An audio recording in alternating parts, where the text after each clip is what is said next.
Hello everyone, welcome two plus academy.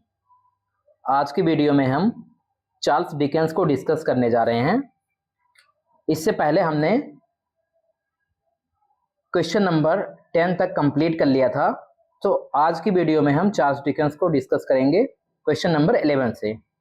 चलते हैं, start करते हैं क्वेश्चन नंबर 11।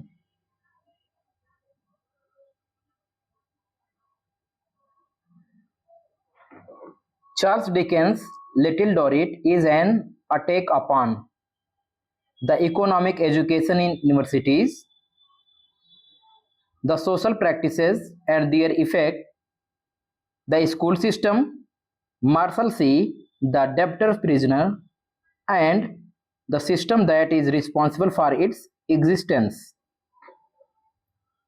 11 का जो करेक्ट आंसर हो जाएगा option number D. Option number D. आपको पता है लिटिल डोरिट में मार्शल सी होता है, जिसमें जो कर्ज लेते थे और नहीं चुका पाते थे उनको रखा जाता था, debtors prison, and the system that is responsible for its existence. और वो सिस्टम रिस्पॉन्सिबल था जो कि ऐसा करने देता था। तो हमारा जो करेक्ट आंसर हो जाएगा ऑप्शन नंबर डी हो जाएगा। मार्शल सी प्रिजन के बारे में बताया गया, इस पर अटैक किया गया है चार्ल्स डिकेंस के द्वारा लिटिल डोरिट नॉवेल के अपने माध्यम से, है ना। तो और ये लिटिल डोरिट आपको पता है 1855 से लेकर 1855 से लेकर 57 के बीच में पब्लिश्ड होती है, क्योंकि पता है आपको कि इनके जो नॉवेल होते थे वो सीरियली पब्लिश्ड होते थे मैगजीन में, और जब कंप्लीट हो जाते थे तो एक बुक फॉर्म में पब्लिश्ड होते थे, ठीक है ना। और इसमें क्या होता है, द स्टोरी फीचर्स एमी डोरिट, एक यंगेस्टर चाइल्ड है, ठीक है ना, यंगेस्ट चाइल्ड है। और वो कहाँ बॉर्न होती है, वो मार्शल सी प्रिजन में ही बॉर्न होती है, उसका जन्म ही होता है, क्योंकि जो उसके पेरेंट्स होते हैं उनको बंदी बना लिया जाता है, क्योंकि वो अपना कर्ज नहीं चुका पाते हैं, है ना। तो ये आप कह सकते हैं कि इसके ऊपर चार्ल्स डिकेंस का अटैक था, है ना, इस नॉवेल के माध्यम से उन्होंने दिखाया है। आगे चलते हैं क्वेश्चन नंबर 12 की तरफ। In which novel of Charles Dickens do the characters Gradgrin, Bounderby, and Sissy Jupe appear? Little Dorrit, Great Expectations, Hard Times और Mutual Friend। क्वेश्चन नंबर 12 का जो आंसर हो जाएगा hard times, option number C. Hard times correct हो जाएगा। Hard times में ही ये ग्रैडग्रिन, Barnaby, है ना, बाउंडरबी, ध्यान रखिए बार्नबी वो एक और दूसरा नॉवेल होता है, बाउंडरबी और सिसी जूप, ये सभी अपीयर होते हैं, ठीक है ना, हार्ड टाइम से। ये कौन सा नॉवेल था, ये 10th नॉवेल था, ध्यान रखिए। हार्ड टाइम कभी कभी पूछा जाता है कौन सा नॉवेल था, तो ये 10वां नॉवेल था चार्ल्स डिकेंस का। 1854 में पहली बार पब्लिश होती है, 1854। इनके नॉवेल्स के डेट में बार बार क्यों बता रहा हूं, क्योंकि ये चीज पूछे जाते हैं कब पब्लिश हुए थे, ठीक है ना। और ये क्या है, इंग्लिश सोसाइटी के ऊपर एक सर्वे था और सैटायर था। सैटायर आपको पता होगा, ये एक जनरा होती है, आपको बाद में पढ़ाया जाएगा। ये सैटायर एक जनरा होती है, ठीक है ना। तो जो इंग्लैंड की जो इकोनॉमिक कंडीशन थी उस टाइम पे, उसके ऊपर क्या है, एक सैटायर था, ठीक है ना। तो चलते हैं अपने नेक्स्ट क्वेश्चन की तरफ। Question number 13। What does all the clocks set at 20 minutes to 9 in Miss Havisham room in Great Expectation symbolize? Miss Havisham जो कि एक कैरेक्टर है, फेमस कैरेक्टर है, आपको पता होगा, और ये ग्रेट एक्सपेक्टेशंस में ही आती हैं। ध्यान रखिएगा किसमें, ग्रेट एक्सपेक्टेशंस में आती हैं। और उनके रूम में एक जो क्लॉक होती है वो इस टाइम पर सेट किया है, 20 मिनट्स टू 9, ठीक है ना, यानी कि 29 मिनट्स ऐसा समझ लो, इस पर सेट होता है। और ये सिंबलाइज क्या करता है, it is considered as an auspicious time to start anything new, it symbolise that Miss Havisham is dead, it symbolise that Miss Havisham do not want anything to change. Option number D देख लेते हैं, it symbolise a paranormal activity. तो हमारा जो correct answer हो जाएगा वो हो जाएगा ऑप्शन नंबर सी। ध्यान रखिए इसमें वो क्लॉक क्या दर्शाता है, symbolise that Miss Havisham do not want anything to change. वो दिखाता है कि मिस हैवसम कोई चीज चेंज करना नहीं चाहती थी, वो चाहती नहीं थी कोई चीज चेंज हो, बदलाव हो, और इसीलिए है ना ये घड़ी की सुइयां उसी पर रहती हैं, ठीक है ना। और ये जो नॉवेल होता है ये किस कैटेगरी में आता है? बेंडर स्टॉर्म्स, है ना, बेंडर स्टॉर्म्स नॉवेल्स की कैटेगरी में आता है। ये नॉवेल की एक कैटेगरी है, ध्यान रखिएगा। और इसमें राइटर ने क्या फोकस किया है? Psychological and moral growth of protagonist, है ना। कब से? चाइल्डहुड से लेकर एडल्टहुड तक। जो कि आप जानते हैं कौन होता है? फिलिप होता है, जिसका नाम पिप होता है। फिलिप होता है बट पिप उसको कहा जाता है नॉवेल में। तो ऑप्शन नंबर सी सही हो जाएगा। आगे बढ़ते हैं नेक्स्ट क्वेश्चन पर। Question number 14, with whom did Pip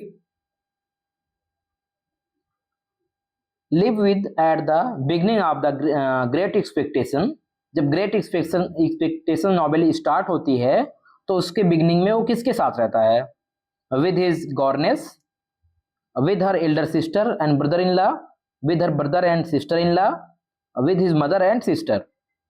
14 का जो करेक्ट आंसर हो जाएगा ऑप्शन नंबर बी। आपको पता है कि वो किसके साथ रहता? विद हिज एल्डर सिस्टर, उसकी बड़ी बहन थी, और ब्रदर इन लॉ यानी कि अपने जीजा के साथ, अपनी बड़ी बहन और जीजा के साथ रहता है, ठीक है ना। जो नॉवेल स्टार्ट होती है ग्रेट एक्सपेक्टेशंस, पिप कहाँ रहता है? ऑप्शन नंबर बी के साथ, ठीक है ना। और ध्यान रखिएगा पूछा भी जाता है इसके जीजा का नाम क्या था? जो ग्रेगरी, ठीक है ना। और इसकी बहन होती है, बाद में इसकी सिस्टर की डेथ भी हो जाती है। तो आगे बढ़ते हैं, हम चलते हैं अपने नेक्स्ट क्वेश्चन पर। Question number 15, Oliver Twist is also known as. Oliver Twist को और किस नाम से जाना जाता है? The Undertaker, the Parish Boy's Progress, the Trials and Tribulations of Oliver Twist of Fate. 15 का जो करेक्ट आंसर हो जाएगा option number B, the Parish Boy's Progress. इस नाम से ओलिवर ट्विस्ट को जाना जाता है। ओलिवर ट्विस्ट का जो एक और नाम है पेरिस बॉयज प्रोग्रेस होता है, ठीक है ना। और ये चार्ल्स डिकेंस का जो सेकेंड नॉवेल था यही था पेरिस बॉयज प्रोग्रेस या ओलिवर ट्विस्ट। और 1837, ध्यान रखिएगा डेट बता देते हैं एक बार फिर से, 1837 से लेकर 1839 के बीच में सीरियली पब्लिश्ड होता है, बाद में बुक के फॉर्म में इसको पब्लिश कर दिया जाता है 1838, ठीक है ना। 3 वॉल्यूम और 1837, 1838, 1839 3 वॉल्यूम में पब्लिश्ड होता है, ठीक है ना। और सीरियल के फॉर्म में आता ही था। चार्ल्स डिकेंस के सभी नॉवेल लगभग सीरियल फॉर्म में ही पब्लिश्ड हुए थे। चलते हैं नेक्स्ट क्वेश्चन पर। क्वेश्चन नंबर 16, ओलिवर ट्विस्ट, ध्यान रखिएगा ओलिवर ट्विस्ट नॉवेल का नाम है। Oliver Twist was originally published in monthly instalment in the magazine Bentley Miscellany from. Oliver Twist, अभी मैंने इसके पहले क्वेश्चन बताया था, ध्यान रखिएगा। तो कौन सा ऑप्शन करेक्ट हो जाएगा? Option number D, option number D. 1837 to 39 एक इनका 3 वैल्यू में आता है। तो फर्स्ट जो आता है 1837 में, सेकेंड आता है 1838 में, और थर्ड जो इसका वैल्यूम पब्लिश होता है 1839 में, ठीक है ना। और ये क्या होता है? ये एक बहुत ही नोटेबल वर्क होता है, unromantic portrayal of criminals and their lives, है ना। कैसा जो है उनके साथ क्रूएल ट्रीटमेंट होता है उसके ऊपर ये ओलिवर ट्विस्ट बेस्ड है। चलते हैं अपने नेक्स्ट क्वेश्चन, क्वेश्चन नंबर 17 की तरफ। Which novel does the following quote of Charles Dickens belong to?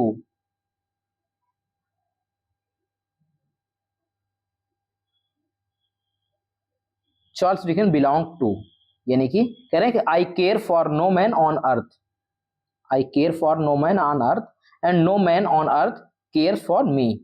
किसमें लाइन आती है? Great Expectations, a tell of to Cities, Hard Times, या डेविड कॉपरफील्ड। जो 17 का करेक्ट आंसर हो जाएगा वो हो जाएगा option number B, a tell of to Cities में। ध्यान रखिएगा, इसका मतलब पहले समझ लेते हैं। I care for no man on earth, इसका मतलब क्या समझाना चाहते, कहते हैं मुझे इस धरती पर किसी की परवाह नहीं है, and no man on earth cares for me, और ना ही इस धरती पर किसी को मेरी परवाह है। ये कहते हैं अ टेल ऑफ टू सिटीज में। इसका मतलब ये है कि जो ये कथन है उनके गहरे अकेलेपन और जो निराशावाद था और उनकी जो आत्मा में एक तरीके से जो घृणा भरी हुई थी उसको उजागर करता है, जिससे एक ऐसे निराश चरित्र के रूप में वो स्थापित करते हैं, यानी कि इस टेल ऑफ टू सिटीज में उस कैरेक्टर के माध्यम से कहलाते हैं। जैसा कि आप जानते हैं विलियम शेक्सपियर के बहुत सारे ऐसे कोटेशन थे जो उन्होंने अपने कैरेक्टर के द्वारा कहलवाए थे। तो इस तरीके से ये कोटेशन भी एक कैरेक्टर के द्वारा टेल ऑफ टू सिटीज में बोला जाता है। तो आप जानते हैं टेल ऑफ टू सिटीज जो थी ये एक हिस्टोरिकल नॉवेल थी, और पूछा जाता है कि ये नॉवेल कहाँ किस पर सेट है, तो लंदन एंड पेरिस। कौन से दो शहरों की कहानी है, तो लंदन एंड पेरिस। और कब होता है, ड्यूरिंग द फ्रेंच रिवोल्यूशन। ध्यान रखिएगा, ये इतने क्वेश्चन आपके टेल ऑफ टू सिटीज से बनते हैं, और कैरेक्टर के बारे में पूछा जाता है और वो हम डिस्कस करेंगे डिटेल में। अभी हम आगे चलते हैं अपने नेक्स्ट क्वेश्चन पर। Question number 18, who called Charles Dickens the greatest of superficial novelist? किसने डिकेंस को क्या कहा, the greatest of superficial novelist? ये किसने कहा, Leo Tolstoy, Anton Chekhov, William Wordsworth, Henry James? तो इसमें जो करेक्ट आंसर हो जाएगा 18 का वो हो जाएगा option number D, Henry James. Henry James ने चार्ल्स डिकेंस को the greatest of superficial novelist कहा था। ध्यान रखिएगा, ये हेनरी जेम्स कौन है? हेनरी जेम्स एक डिकेंस की जो नॉवेल है a tell of to cities है ना, इसको जो है जो regularly cited as the best selling novel of all time, यानी कि इसी के ऊपर इन्होंने ये कमेंट दिया था, ठीक है ना। और ऐसा भी हम कह सकते हैं उन्होंने एक तर्क दिया था, और 1865 में, कब दिया था, 1865 में एक तर्क दिया था, और आवर म्यूचुअल फ्रेंड में जो ये थी आवर म्यूचुअल फ्रेंड, उसमें इन्होंने ये चीज कोटेशन भी दिया था, और उन्होंने जो डिकेंस थे उनके पास कहा था कि अविश्वसनीय वर्णात्मक शक्ति तो थी, लेकिन उनमें जो मनोवैज्ञानिक गहराई थी उसकी कमी थी, और वे बहुत ज्यादा व्यंग और उस पर निर्भर करते थे।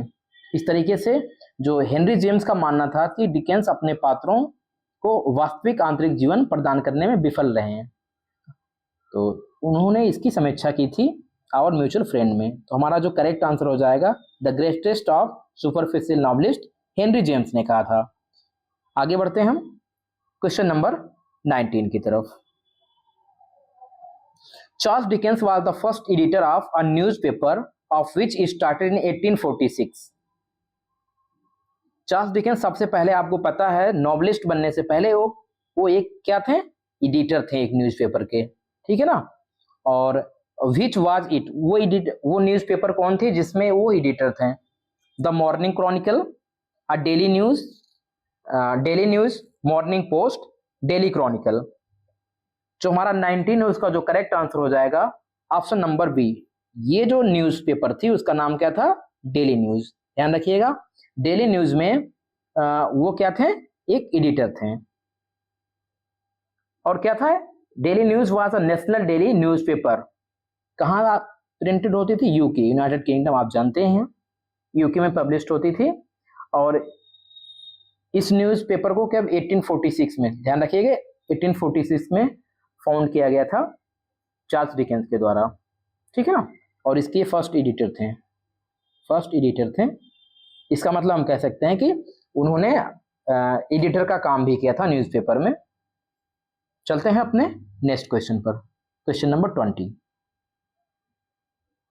Which of the following statement is not correct about Charles Dickens? Statement is not correct about Charles Dickens. कौन सा स्टेटमेंट चार्ल्स डिकेंस के लिए करेक्ट नहीं है? चलते हैं option number A, melodramatic element is chiefly notable in his early work Oliver Twist and Nicholas Nickleby. Option number B, the illustration of Harley Street appears in Little Dorrit. The strength and weakness of Charles Dickens' humor and pathos lie in the hypersensitive imagination. Option number C. Option number D देख लेते हैं क्या है। The term NuGet novel, ध्यान रखिएगा एक प्रकार का नॉवेल है, is inspired by Dickens novel Newgate. क्या ये जो टर्म है, जो न्यूगेट नॉवेल है, वो डिकेंस के नॉवेल न्यूगेट था, क्या उससे इंस्पायर्ड था? तो हमारा जो 15 का करेक्ट आंसर 20 का जो करेक्ट आंसर हो जाएगा वो हो जाएगा ऑप्शन नंबर डी। ध्यान रखिएगा, हम पहले क्वेश्चन देख लेते हैं। क्वेश्चन में कहा था कि which of the following statements not correct about Charles Dickens. तो आप ध्यान रखिएगा डी करेक्ट नहीं है। इससे पहले हम तीनों समझ लेते हैं। कह रहा है कि melodramatic element is chiefly notable in his early work, यानी कि मेलोड्रामेटिक एलिमेंट पाए जाते हैं ओलिवर ट्विस्ट और निकोलस निकलबी में। ध्यान रखिएगा, ये ऑप्शन करेक्ट है। The illustration of Harley Street appears in Little Dorrit, Harley Street ये भी अपीयर्स होता है लिटिल डोरिट में। Option number C, the strength and weakness of Charles Dickens humour and pathos, ये इनका स्ट्रेंथ और वीकनेस दोनों भी था। आप ध्यान रखिएगा, जो कि भी हेनरी जेम्स ने इनके ऊपर एक क्रिटिसाइज भी किया था, है ना, हाइपर सेंसिटिव इमेजिनेशन, क्योंकि ज्यादा हाइपर सेंसिटिव इमेजिनेशन ये क्रिएट करते थे अपने नॉवेल्स में। तो ये भी ऑप्शन सही है। तो हमारा डी ऑप्शन है वो इनकरेक्ट है। तो हम इसको देख लेते हैं, इसमें क्या है जो करेक्ट ऑप्शन होना चाहिए। जो इनकरेक्ट स्टेटमेंट है, न्यूगेट जो नॉवेल आया था वो इंस्पायर्ड था डिकेंस के जो न्यूगेट नॉवेल है उससे इंस्पायर्ड नहीं था। इसमें कह रहा है कि इज इंस्पायर्ड बाय डिकेंस, तो ये ऑप्शन नहीं था सही। जो न्यूगेट नॉवेल्स थे ये नॉवेल पब्लिश होते थे इंग्लैंड में, ठीक है ना, कब से 1820 से, ध्यान रखिएगा 1820 से 40s तक पब्लिश होते थे, ठीक है ना। That were through the glamorise the lives of criminals they portrayed, ठीक है ना। और ये नॉवेल्स जो होते थे न्यूगेट नॉवेल्स, ये बैले नॉवेल्स कहलाते थे, BAILEY, बैले नॉवेल्स। ध्यान रखिएगा, तो ये हमारा डी ऑप्शन इनकरेक्ट है चार्ल्स डिकेंस के, ठीक है ना, स्टेटमेंट के आधार पर। तो आज के वीडियोस में बस इतना ही। आप मेरे चैनल पर नए हैं, चैनल को सब्सक्राइब कीजिए, शेयर कीजिए और कमेंट सेक्शन में जरूर बताइए कि आपको वीडियो कैसा लगा। आज के वीडियो में बस इतना ही।